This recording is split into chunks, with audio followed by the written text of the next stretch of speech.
दोस्तों नमस्कार। आशा करता हूँ आप सब अच्छे होंगे। दोस्तों मेरा नाम है जय सिंह और आप देख रहे हैं जियो वर्ल्ड। दोस्तों आज काफ़ी महत्वपूर्ण टॉपिक को डिस्कस करने वाले हैं जिसका नाम है लैम्पेडूसा माइग्रेशन क्राइसिस। दोस्तों इसमें हम जानेंगे कि लैम्पेडूसा आइलैंड की अवस्थिति क्या है। दूसरा ये यहाँ पर होने वाला माइग्रेशन क्राइसिस में क्यों तब्दील हो चुका है। इसके अलावा उसके कारण क्या है और उसके परिणाम क्या है, इसके बारे में डिस्कस करेंगे। दोस्तों वीडियो में आगे बढ़ने से पहले आपसे आग्रह रहेगा कि आप इस चैनल को सब्सक्राइब करें, वीडियो को लाइक करें और कमेंट के माध्यम से अपना फीडबैक शेयर करें और अपने दोस्तों के साथ भी शेयर करें। चलिए दोस्तों आगे बढ़ते हैं। दोस्तों मेन टॉपिक में आगे बढ़ने से पहले हम कुछ माइग्रेशन के बेसिक जान लेते हैं। दोस्तों माइग्रेशन या प्रवसन सामान्यतः निवास स्थानांतरण की प्रक्रिया कही जाती है, अर्थात प्रवासी द्वारा अपने मूल स्थान को छोड़कर किसी अन्य स्थान पर बसने की प्रक्रिया ही प्रवसन कही जाती है। अगर हम पहली परिभाषा देखें दोस्तों, तो movement of people over some distance and from one usual place of residence to another, अर्थात प्रवासी अपने यूजुअल यानी कि मूल स्थान से किसी अन्य स्थान पर जाकर बसता है और इस बीच में वह कुछ दूरी तय करता है। यह दूरी शॉर्ट डिस्टेंस हो सकती है, अर्थात एक गांव से दूसरे गांव, एक शहर से दूसरे शहर। यह दूरी लॉन्ग डिस्टेंस हो सकती है, अर्थात एक देश से दूसरे देश। दोस्तों अगर दूसरी परिभाषा देखें तो यहाँ पर एक प्री डिफाइंड स्पेशियल यूनिट से एक प्रवासी अपने मूल स्थान को छोड़कर किसी अन्य स्थान पर जाकर बसता है। इसमें प्री डिफाइंड स्पेशियल यूनिट दोस्तों वही है जो आपका यूजुअल प्लेस ऑफ रेजिडेंस है। तो आप अपनी प्री डिफाइंड स्पेशियल यूनिट से जहाँ आप रह रहे हैं, अपना व्यवसाय कर रहे हैं, उस स्थानिक इकाई को छोड़कर उसको क्रॉस करके आप किसी अन्य जगह पर जाकर बसते हैं। यह प्रक्रिया ही प्रवसन कही जाती है। दोस्तों अगर अगले पॉइंट पे चले तो इसमें है कि माइग्रेशन जो है तीसरा बड़ा डेमोग्राफिक कंपोनेंट होता है जो किसी देश की जनसंख्या, उसके साइज और उसके कंपोजिशन को निर्धारित करता है। पहला बड़ा कंपोनेंट होता है फर्टिलिटी, दूसरा मोर्टेलिटी, तीसरा होता है माइग्रेशन जो किसी देश की जनसंख्या को बढ़ाता है या घटाता है। दोस्तों अगर आगे चले, माइग्रेंट कौन होते हैं? माइग्रेंट होते हैं जो अपनी जगह यानी कि अपनी मूल स्थान को अपने छोड़कर किसी अन्य स्थान पर जाकर बसता है, यूजुअल रेजिडेंस से किसी अन्य स्थान पर जाकर बसता है। रेफ्यूजी और माइग्रेंट के बीच में एक थिन लाइन होती है। रेफ्यूजी भी माइग्रेट करता है लेकिन उसका कारण जो होता है वो फोर्सफुली माइग्रेट करता है। तो दोस्तों मुझे आशा है कि आपको इतना समझ में आ गया होगा। अब चलते हैं हम अपने मेन टॉपिक में। दोस्तों लैम्पेडूसा माइग्रेशन क्राइसिस क्या है, इसके बारे में अब समझते हैं हम। सबसे पहले इसकी अवस्थिति के बारे में जान लेते हैं। दोस्तों लैम्पेडूसा आइलैंड भूमध्य सागर पर अवस्थित है। इसे कैरेबियन आइलैंड ऑफ मेडिटेरेनियन भी कहा जाता है। आप देख सकते हैं मैंने लिखा हुआ है। और यह पेलेजियन द्वीप समूह के एक हिस्सा है, जिसमें से 3 द्वीप आते हैं, लैम्पडूसा, लाइनोसा और लैम्पियोनी। और ये तीनों आइलैंड एक म्युनिसिपैलिटी द्वारा शासित हैं, जो कि एग्रीजेंटो प्रोविंस, जो सिसिली की प्रोविंस है, उसी का हिस्सा है। इसमें से दोस्तों एक ये आइलैंड है लैम्पियोनी, ये अनहैबिटेटेड है, अर्थात यहाँ पर कोई जन सामान्य नहीं रहता है, और इन दोनों पे लोग रहते हैं, लैम्पडूसा और लाइनोसा पे। दोस्तों आज हम जिक्र कर रहे हैं लैम्पडूसा का। इसकी आबादी करीबन 6000 लोगों की, जो इसके मूल निवासी है, और इसका एरिया लगभग 20.20 स्क्वायर किलोमीटर है।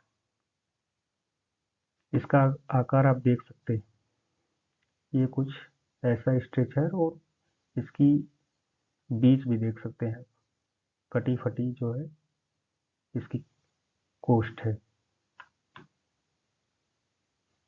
और इसका ट्रेन भी जो है, यानी कि जो स्थलाकृति है, इस स्थलाकृति वो भी उबड़ खाबड़ है। और इसकी अगर हम ग्रेटेस्ट लेंथ देखें दोस्तों, तो हाईएस्ट जो मतलब ग्रेटेस्ट लेंथ है, यानी कि इस पॉइंट से इस पॉइंट तक की दूरी जो है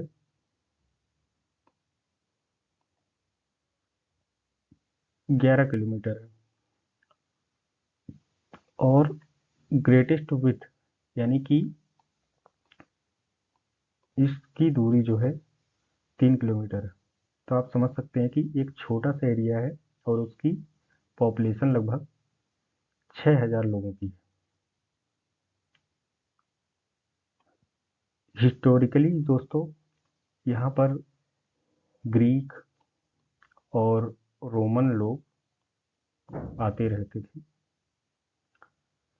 इसके अलावा जो अरब पायरेट्स थे, वो लोग भी, उनकी आउटपोस्ट होती थी, यहाँ पर आते थे। इसके अलावा docking port of French and Spanish settlers, यानी कि उनका नाव जो रखने का जो डॉकिंग पोर्ट होता है, वो भी यहीं पर था, स्पेनिश और फ्रेंच लोगों। दोस्तों आप देख सकते हैं कि ये ट्यूनीशिया देश है, ये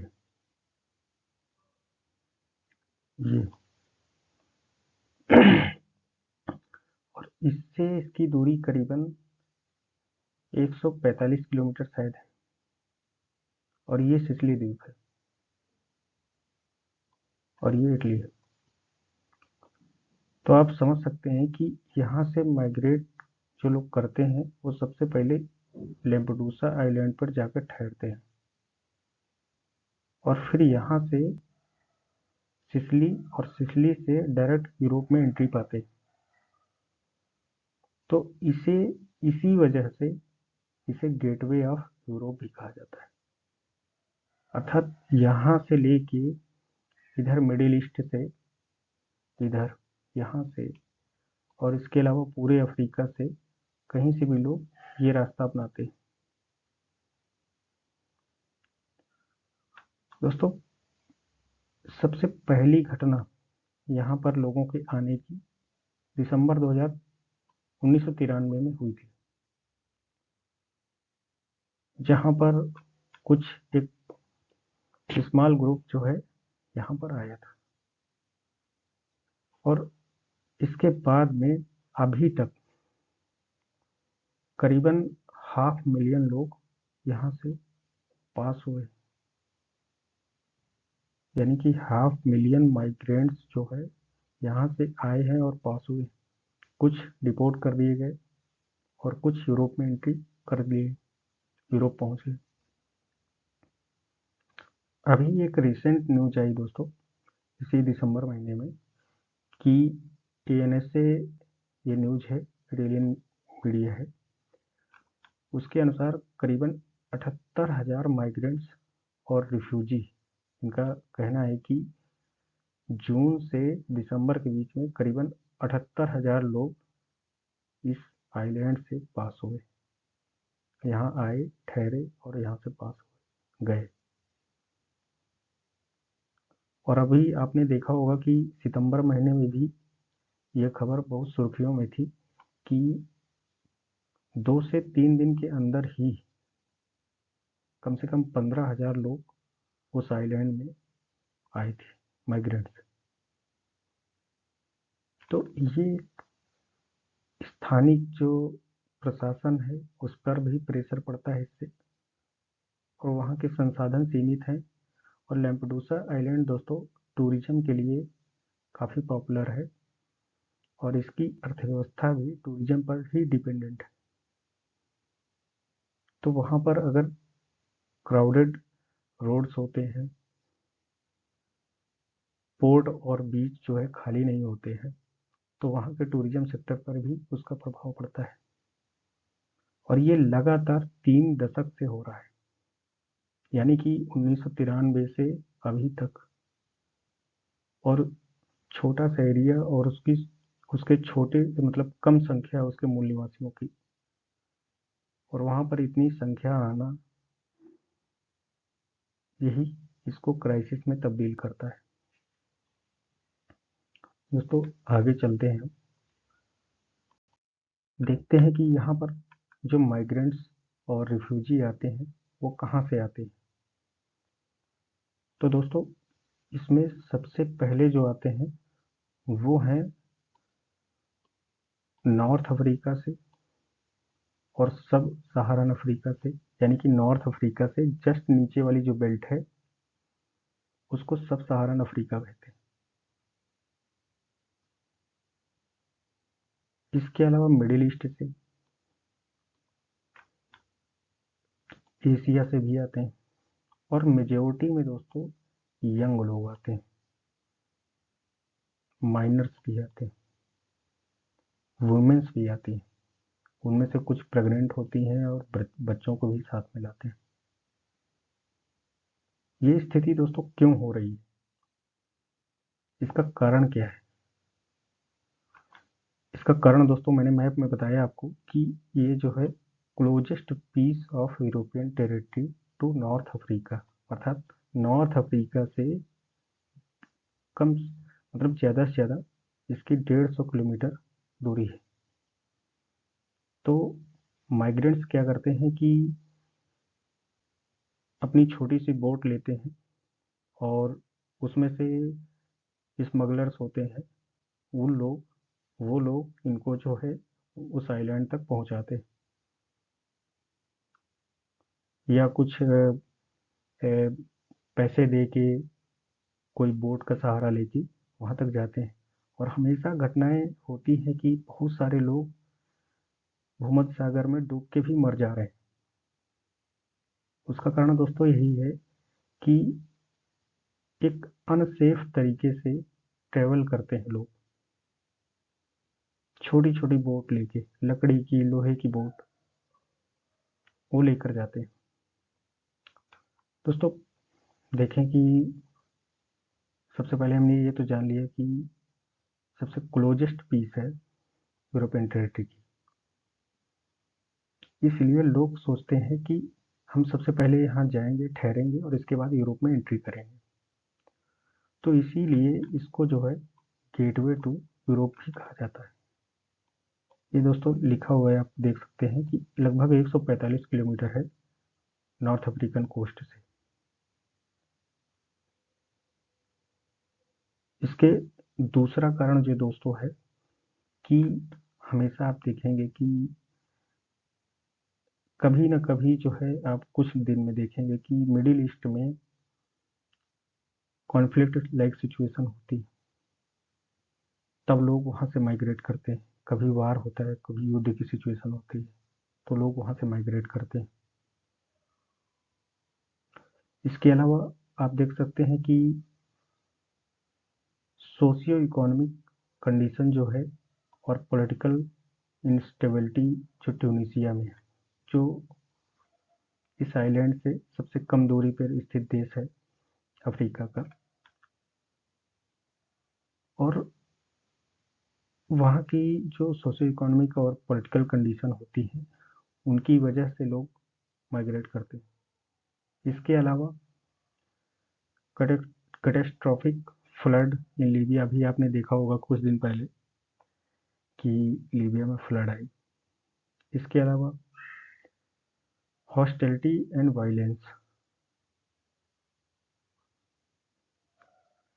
वायलेंस वगैरह होता है एक इथनिक समूह से दूसरे इथनिक समूह का। अफ्रीका में आपने देखा होगा क्लैश होते हैं, उस वजह से भी लोग अपना देश छोड़कर माइग्रेट कर रहे हैं। आपने देखा होगा पूर्व में सीरियन वार, अभी आप देख सकते हैं इजराइल हमास वार में, उसमें भी लोग माइग्रेट कर रहे हैं। इसके अलावा अनएम्प्लॉयमेंट, सिविल वार, हंगर हो गया, परसिक्यूशन हो गया, रेशियल डिस्क्रिमिनेशन हो गया, कॉन्फ्लिक्ट हो गया, पॉवर्टी हो गई, ये आप देखेंगे अफ्रीका और मिडिल ईस्ट के कंट्रियों में बहुत प्रबल है। इस वजह से भी लोग वहाँ से माइग्रेट कर रहे हैं। इसके अलावा आप देखेंगे कि अफ्रीका के कुछ देशों में मिलिट्री जनता का रूल है, तो वहाँ पर भी कई बार मिलिट्री के एक ग्रुप की दूसरे ग्रुप से टसल होती है। उस वजह से भी लोग देखते हैं कि इंस्टेबिलिटी है, इस वजह से भी लोग वहाँ से माइग्रेट करते हैं। और hope for better life in Europe,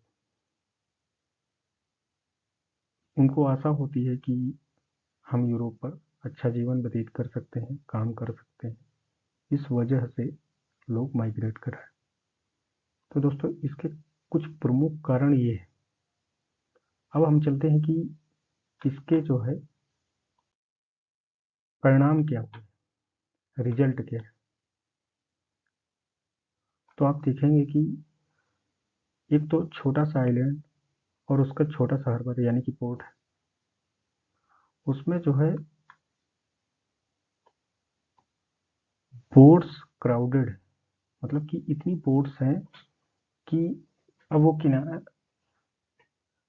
वहां पर आप खड़े हो तो बोट्स ही बोट्स दिखेंगी आपको, स्मगलर्स की बोट्स इसमें लिखा हुआ है। कुछ तो उसमें डूब चुकी हैं, कुछ किनारों पर पड़ी हुई है। इसके अलावा लाइफ जैकेट्स और गंदे कपड़े, प्लास्टिक की बोतल, ये सब उसके कोस्ट में ये गंदगी पड़ी हुई है। ये समस्या, उसका परिणाम एक ये है। इसके अलावा जो वहाँ पर रिसेप्शन सेंटर है, अर्थात दोस्तों जहाँ पर माइग्रेंट्स को ठहराया जाता है, उसकी कैपेसिटी एक एक इनके सेंटर की तो कैपेसिटी ओनली 400 लोगों की थी। और सोचिए कि 2-3 दिन में अगर 15,000 20,000 लोग पहुंच जाते हैं तो उनके लिए कितनी बड़ी समस्या होती है, उनको खाने पीने के सामान मुहैया करवाने में, इसके अलावा उनके रहने की व्यवस्था करने में। तो ये एक समस्या है कि उनका पूरा सिस्टम कोलैप्स कर जाता है, कोलैप्स कर चुका है, अभी इतनी माइग्रेंट्स वहाँ पर इतने पहुँचे। इसके अलावा भुखमरी की समस्या, क्योंकि वहाँ पर संसाधन सीमित हैं दोस्तों, और ओवर क्राउडिंग, हाइजीन यानी कि वहाँ पर साफ सफाई की दिक्कत। और आप देखेंगे कि वो द्वीप जो है भूमध्य सागर के बीच में स्थित है, उसका एक इन्वायरमेंटल सिग्निफिकेंस भी है, जिसको लॉन्ग टर्म में हार्म हुआ है। और ये उसकी ब्यूटी थी, इको टूरिज्म के लिए लोग वहाँ जाते थे, उसको क्षति पहुंची, उसके इन्वायरमेंटल सिग्निफिकेंस को और उसके टूरिज्म को। इसके अलावा वहाँ पर लोकल जो पॉपुलेशन उसके लिए हेजिटेशन उसको हेजिटेशन हो रहा है, क्योंकि इतनी संख्या में आते हैं। कई बार तो ऐसी खबरें आती हैं कि जो है माइग्रेंट्स उनके दरवाजे खटखटा कर खाने की मांग करते हैं कि हमें खाना दे दीजिए। ऐसी सिचुएशन होती है तो लोग वहाँ मदद करते हैं। कई इंटरनेशनल संगठन भी वहाँ पर काम करते हैं, रेड क्रॉस भी काम करती है। इसके अलावा इंटरनेशनल रेस्क्यू कमेटी IRC भी काम करती है, और यूनाइटेड नेशन की ह्यूमन राइट कमीशन जो होती है उसके भी लोग वहाँ काम करते हैं। अगर हम और देखें तो ये लिखा है कि निगेटिवली, एक तो इमेज उसकी जो कैरेबियन आइलैंड ऑफ मेडिटेरेनियन की छवि है उसको भी धक्का लग रहा है। लोग वहाँ पर टूरिज्म के लिए कम आ रहे हैं या उनकी प्रेफरेंस नहीं बन पा रही है वहाँ के लिए, क्योंकि ओवर क्राउडिंग है। तो ये उसके कुछ दोस्तों परिणाम है। इसी वजह से इटली की सरकार बहुत एक तरह से बड़े निर्णय लेने के लिए विवश हो रही है ताकि ऐसी सिचुएशन ना आए। उन्होंने ट्यूनीशिया के साथ में जो है कोई करार भी किया था इसके पूर्व में, लेकिन वो इम्प्लीमेंट नहीं हो पाया क्योंकि गवर्नमेंट वहाँ पर ट्यूनीशिया की चेंज हो गई और वहाँ की हालत जो है ट्यूनीशिया की फिर से बदली और लोग फिर से माइग्रेट करना शुरू कर दिए। तो इटली की सरकार विवश हो रही है बड़े निर्णय लेने के लिए, और उनकी बात भी मतलब यूरोपियन कमीशन और इनकी जो है एक कॉमन जो है एक एजेंडा तय करने की मतलब संभावना है दोस्तों, क्योंकि इस चीज़ से पूरा यूरोप भी जूझ रहा है। दोस्तों अंत में मैं आपको एक क्वेश्चन देता हूँ, what are the major push and pull factors in this migration event? जिसका उत्तर आप कमेंट सेक्शन में दीजिएगा दोस्तों। आपको वीडियो देखने के लिए बहुत बहुत धन्यवाद, और आप लाइक करना मत भूलिएगा। इस वीडियो को ज़्यादा से ज़्यादा शेयर कीजिए और चैनल को सब्सक्राइब कीजिए, और कमेंट के माध्यम से आप अपना इस प्रश्न का उत्तर भी दीजिए, और इसके अलावा अन्य कोई फीडबैक है वो भी साझा कीजिए। और अगर कोई नए टॉपिक पर आप वीडियो चाहते हैं तो उसे भी बताएं। Thanks for watching. Thank you दोस्तों।